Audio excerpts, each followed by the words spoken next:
So does anyone else feel like that their spouse is their very own curated version of an emotional support animal? Just me? No, anyone else? I have been with my husband Aaron since I was 16 years old. So we have been together 21 years, married for 11 of those. And he truly, y'all, he is my best friend. If you're calling me and asking me out for drinks or for a girls' night, you can best believe that my very next question is, can I bring my husband? And I really don't care whether or not yours is coming. I want mine to be with me. But in all seriousness, when you get ready to start a business, it's extremely intimidating and it's very scary. And you want to try to keep around you people who are giving you sound advice, who are supporting you, who are bringing out all of your positive attributes, who enhance your personality, who push you to work harder, be the best version of yourself. And my husband is absolutely all of those things, but it definitely didn't come easy for us. And my journey of entrepreneurship was not something that as a family we were completely all on board with all at once. And I'm not afraid to say that. I'm not too fearful of you guys hearing the real story, because I feel like that's how you get the real truth, and that's how you know how to set expectations for what's going to happen maybe in your own journey as an entrepreneur. We said this in the very first podcast episode. It is truly the biggest roller coaster ride of your life. You are going to have some amazing highs and you're going to have some really low lows. And it's okay. It's all part of this journey that I'm going to be right there with you to take. But today I really wanted my husband Aaron to be here with me. And I really wanted you guys to hear his side of the story. I talk a lot. He will back that up. And I wanted you guys to hear his voice, not only just from his perspective on what my journey in entrepreneurship has been like, but from the perspective of a spouse and somebody who does have to pick up the slack. And on days when you have to work late or leave early, or you can't give yourself the energy level check that your spouse deserves, they have to be 100% in and willing to back you up and support you. And guys, that, again, just to be completely candid, that did not come easy in the Curley household. And there were many days where there was resentment for me working. There was days we both felt like I just needed to quit and do something else. And so this is going to be the true spill the tea moment about my entrepreneurship journey. And I'm going to give you Aaron's perspective coming from someone who barely even likes to talk as it is.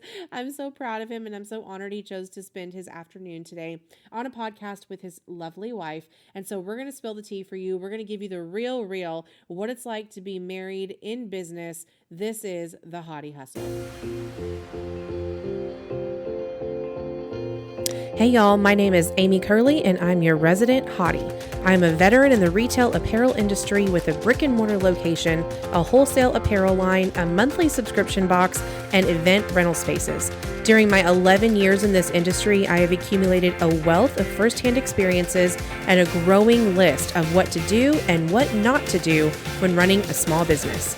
I may not be a millionaire or in the Fortune 500, but I have learned to gross millions of dollars in sales by using a combination of old faithful sales tactics, tricks of the trade, and diversifying my platform into experiential retail. I'm just your average girl next door, but if you hang with me and get ready to take action on your passion, I can help you go from hesitant to haughty in your own entrepreneurship journey. This is the Hautie Hustle.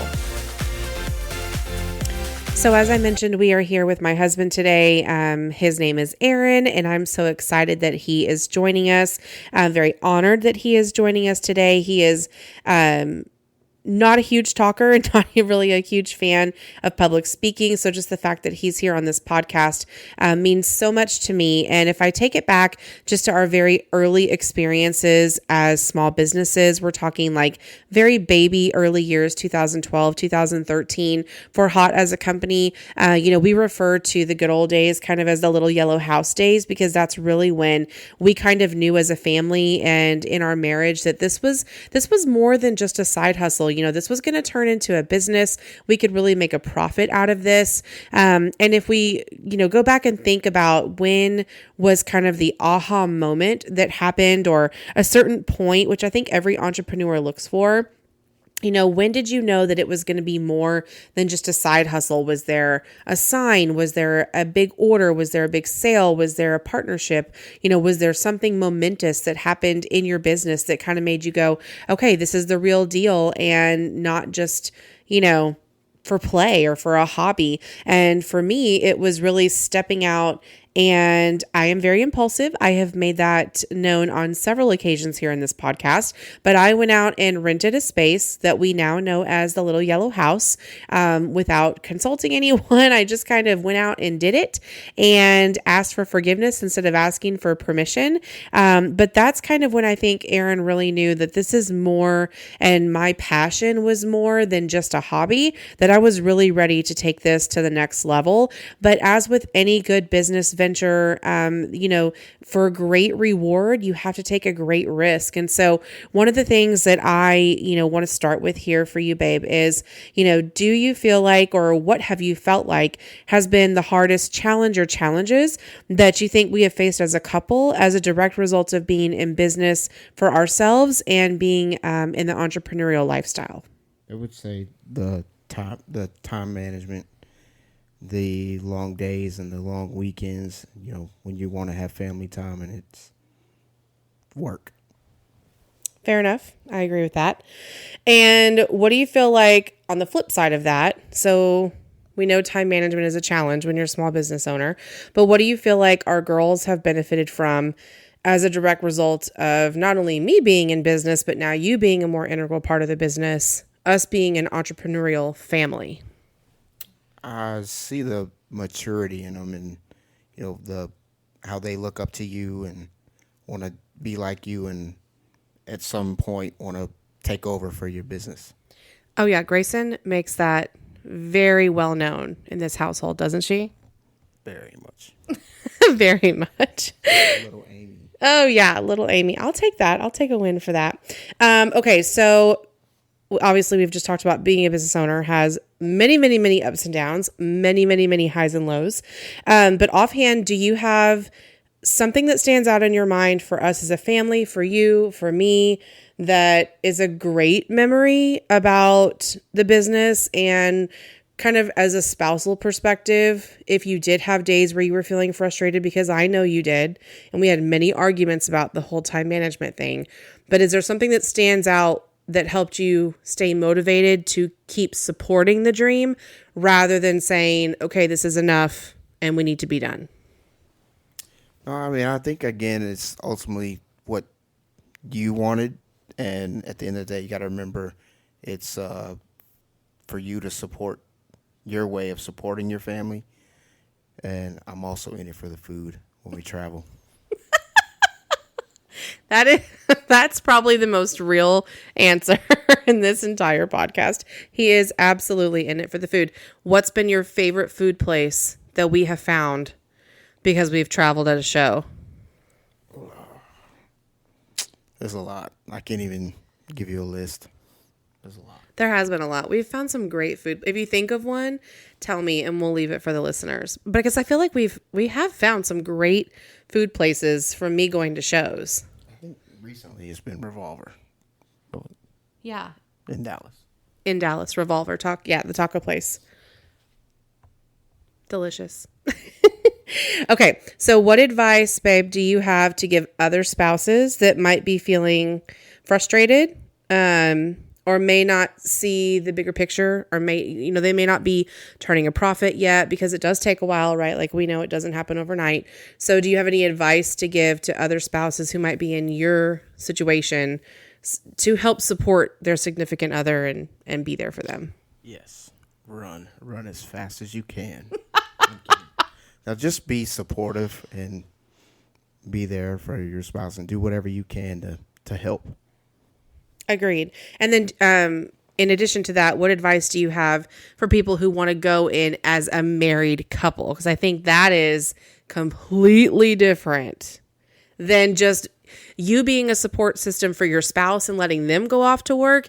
But then when you start to get involved in the business, because people may be in our shoes where they need help or they're ready to bring somebody else in and you want to do it together as a team. So like for us, we've invested our whole family's, future and livelihood into Hot LLC.